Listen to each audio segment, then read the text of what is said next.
Tantor Audio, a division of Recorded Books, presents Dowding's Despatch, the leader of the few's 1941 Battle of Britain narrative examined, by Andy Saunders, narrated by Jonathan Cowley. Publisher's note: in this audio edition, you will hear references to visual elements and appendices present in the print and ebook formats of the book. Introduction. In September 1946, a dispatch was published by the London Gazette, which had been authored by Air Chief Marshal Sir Hugh C.T. Dowding, the Commander-in-Chief of RAF Fighter Command during 1940 and across the period of the Battle of Britain. That dispatch was specially his treatise on that battle.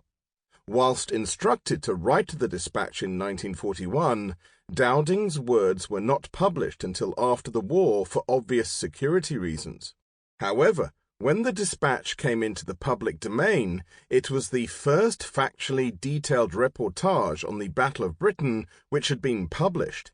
In many ways, it became the main plank of the public's initial and more detailed knowledge of the Battle of Britain, and almost the very framework around which the subsequent narrative of the battle was constructed.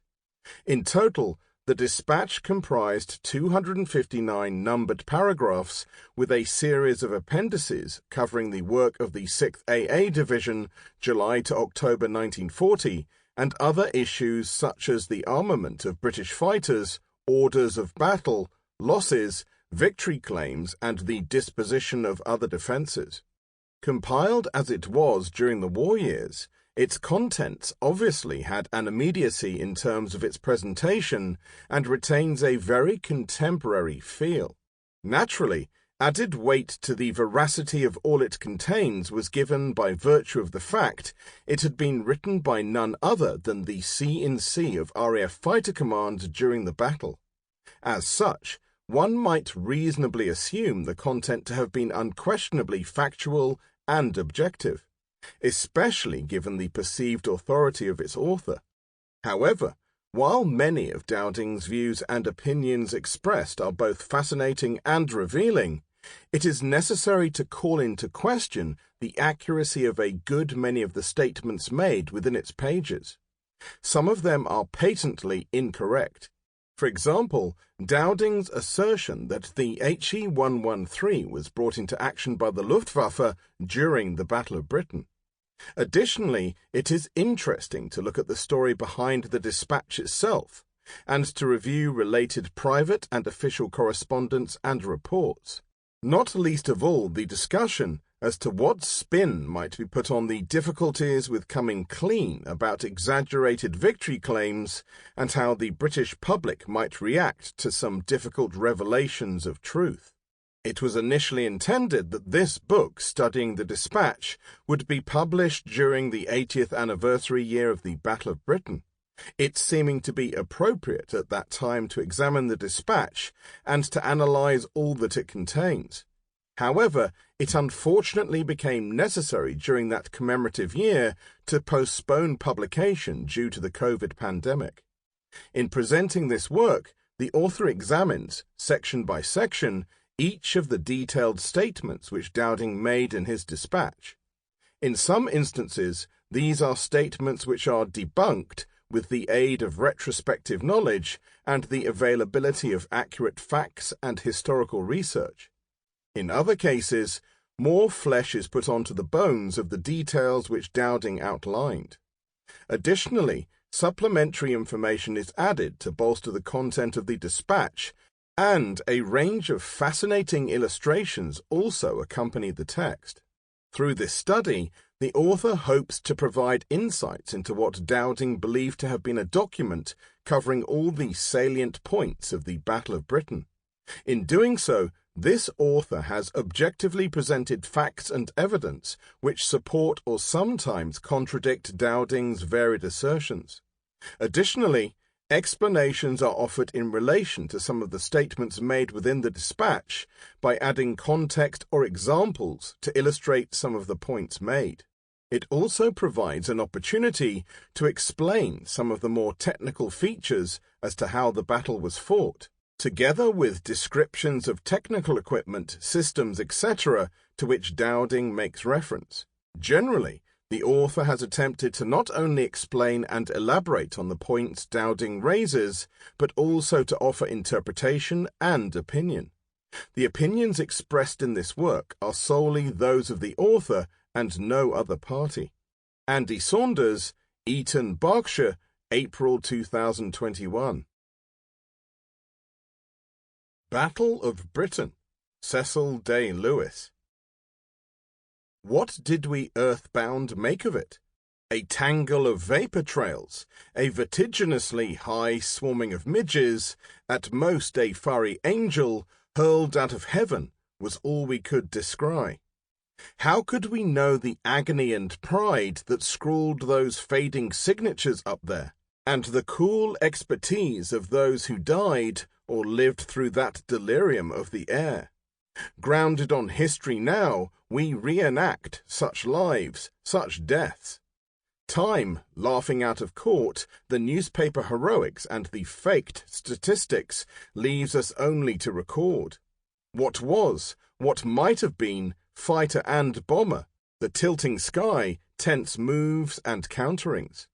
Those who outlived that legendary summer, those who went down, its sunlight on their wings.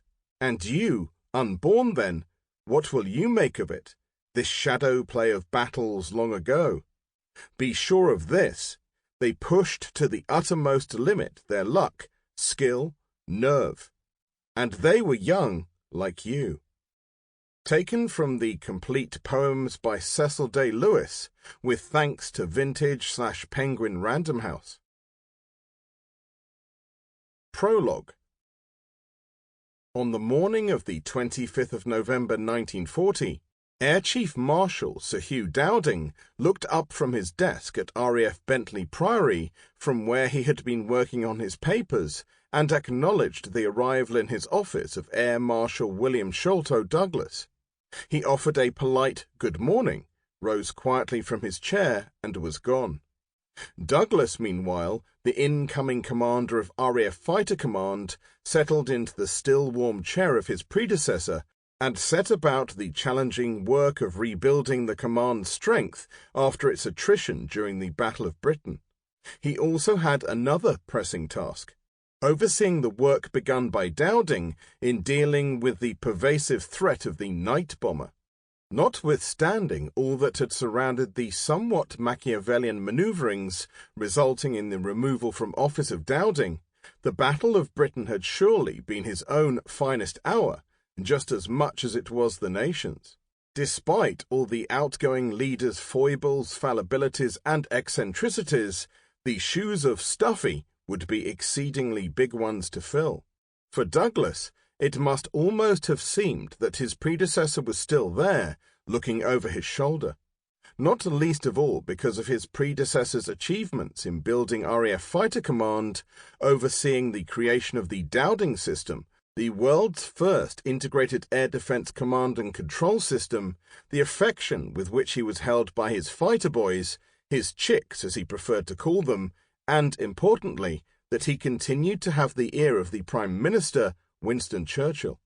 For all the perceived issues of his command, he would be a supremely hard act to follow. The trouble was, he had not quite gone, not just yet.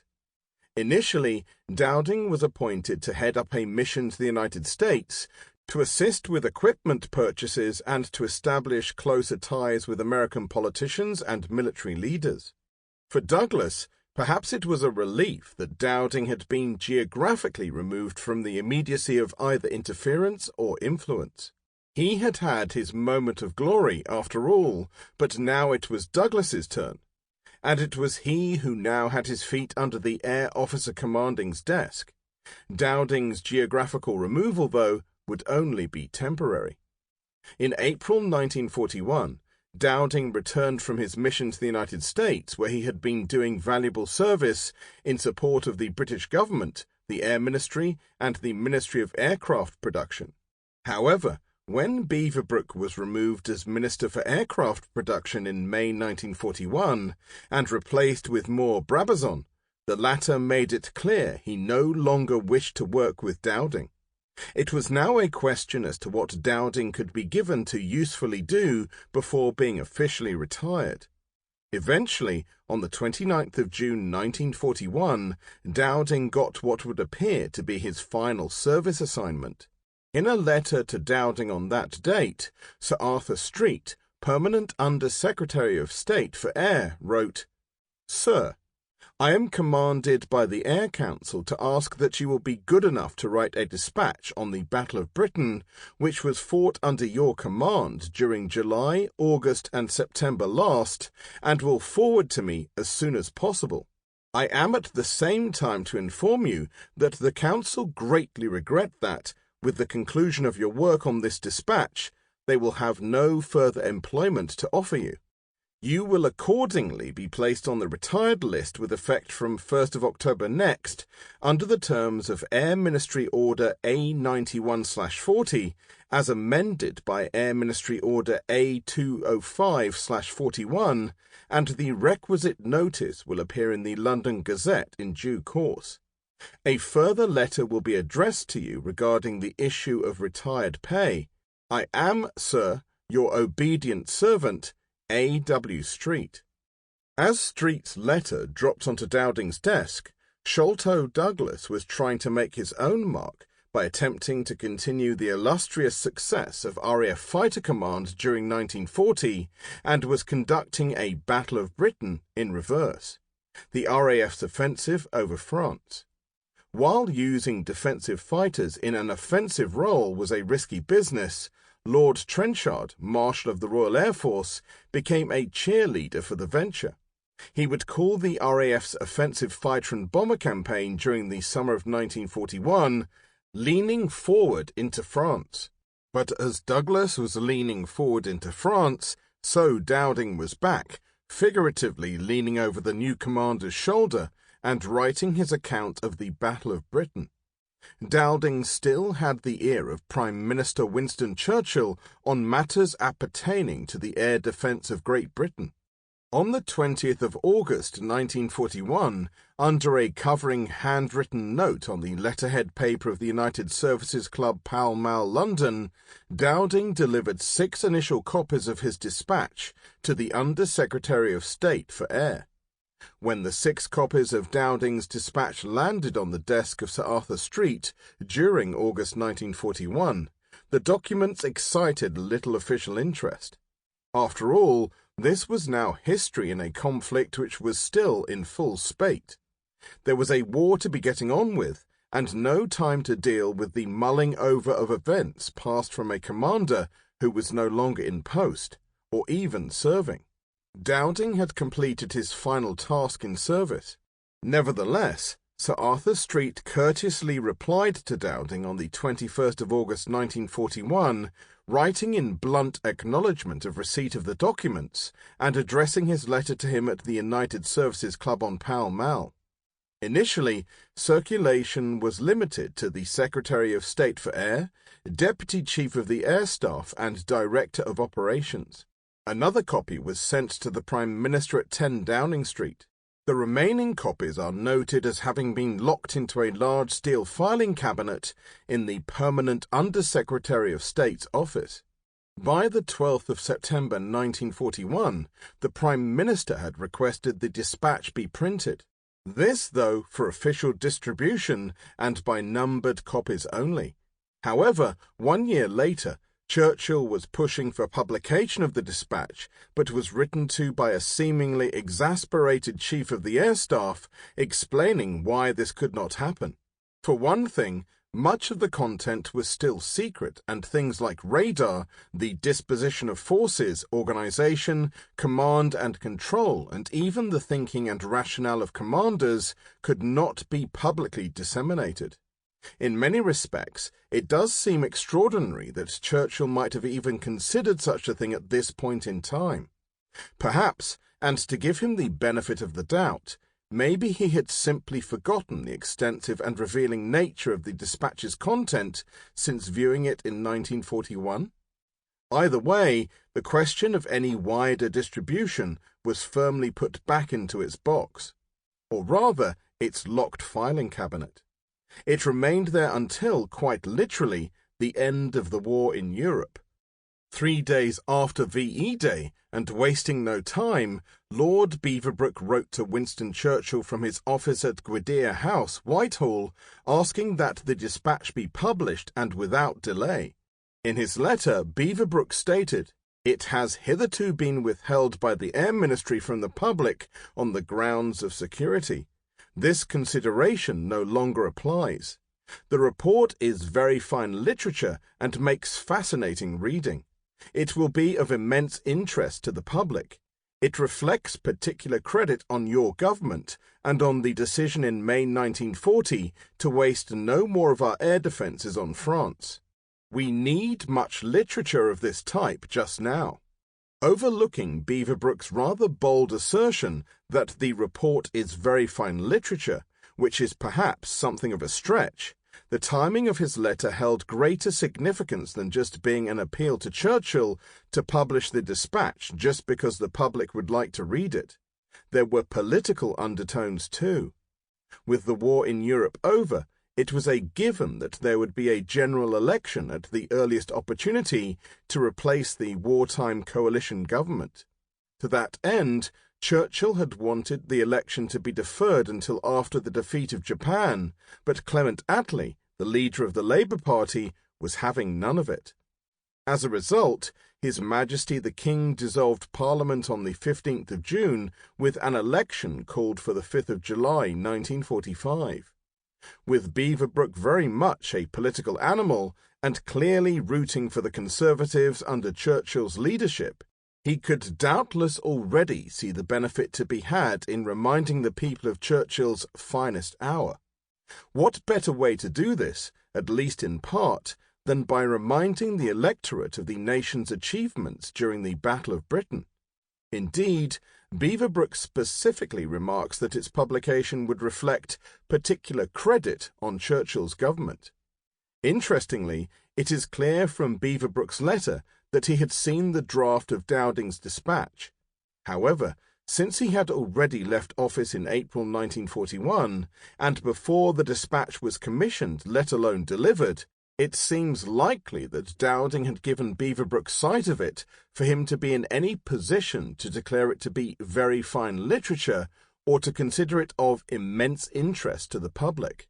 Since there is seemingly no reference within the Air Ministry papers contained in Air 2/7771 that any copy was supplied in August 1941 to Lord Beaverbrook, it is not unreasonable to assume that Dowding had shown him, or at least run his references to Beaverbrook past him. It is unthinkable that Dowding himself had not retained his own copy. Additionally, of course, it must be remembered that Beaverbrook was lionized by Dowding in the dispatch when, in paragraph 42, it was stated, "Another decision of perhaps equal importance was taken at about this time. I refer to the appointment of Lord Beaverbrook to the post of Minister of Aircraft Production. The effect of this appointment can only be described as magical, and thereafter the supply situation improved to such a degree that the heavy aircraft wastage which was later incurred during the Battle of Britain ceased to be the primary danger, its place being taken by the difficulty of producing trained fighter pilots in adequate numbers." From a political point of view, there could be no harm in Beaverbrook seeing his own handiwork lauded in this way. It all added to the positive message as to the Prime Minister's prowess during Britain's most dangerous hour, and how he had saved the nation. And it would be no bad thing to remind the electorate of that fact. Those in government offices, however, were more sceptical. In the commentary to the main body of the dispatch, the Assistant Secretary at the Air Ministry noted his concerns on the 13th of June 1945 on the possible impact on the forthcoming general election. It could be argued that those in authority at the Air Ministry had seen through Beaverbrook's politically motivated attempt to have the dispatch published at once, However, there was another reason for not rushing into publication during the summer of 1945. That was one of security, albeit that Beaverbrook had asserted in his letter that such considerations no longer applied. With Beaverbrook having set a hair running when he sought publication, it was inevitable that the matter was given some considerable thought at the highest levels within the Air Staff.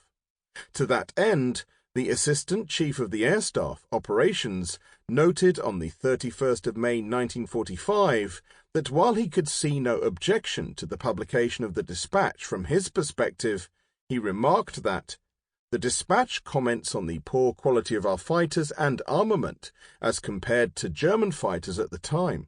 This must be likely to lead to criticism. When the matter was put to the Assistant Chief of the Air Staff plans, however, a rather more substantial and serious objection was raised.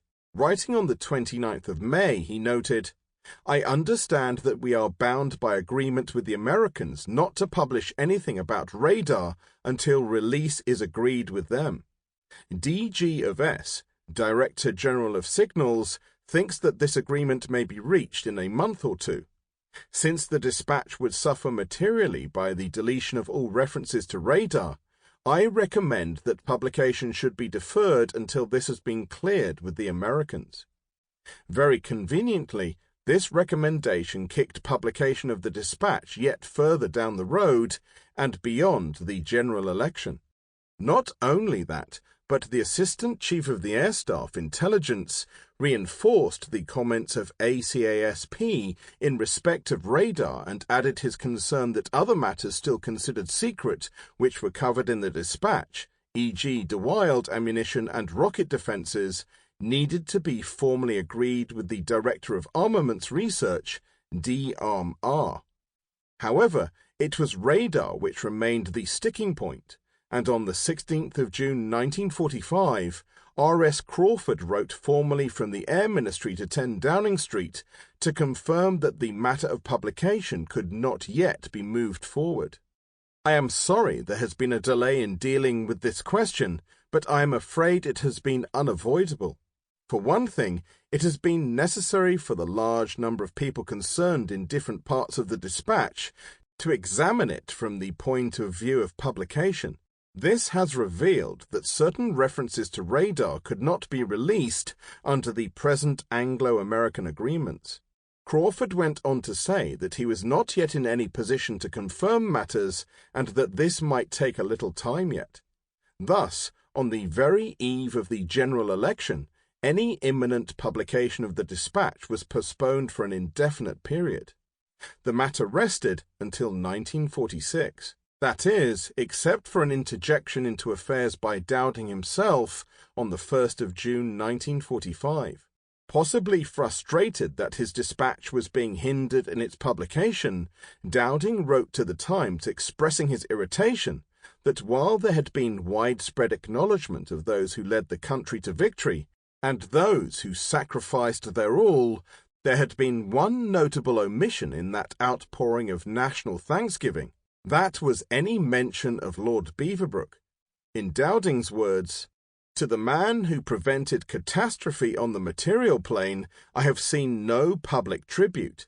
I refer, of course, to Lord Beaverbrook, whose dynamic eruption into the field of aircraft production saved what appeared in May 1940 to be a black situation indeed. We had the organization, we had the men, and the spirit which could bring us victory in the air, but we had not the machines necessary to withstand the drain of continuous battle. Lord Beaverbrook gave us those machines, and I do not believe that I exaggerate when I say that no other man in England could have done so. As it turned out, we were never short of replacements to keep the first-line strength of the squadrons up to their establishments during the Battle of Britain, though at times the reserves were very low. From time to time I have read and heard a good deal of idle speculation as to what would have happened if the Germans had continued their attacks for another week or another month. The fact is, of course, that they could not. This was a battle à outrance, and one side or the other had to crack. That it was the Germans and not we who cracked was due to a variety of causes, chief among which was the spirit and all which that implies.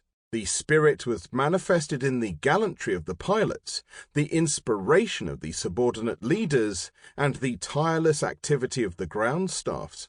But was not the provision of the aircraft a triumph of the spirit also?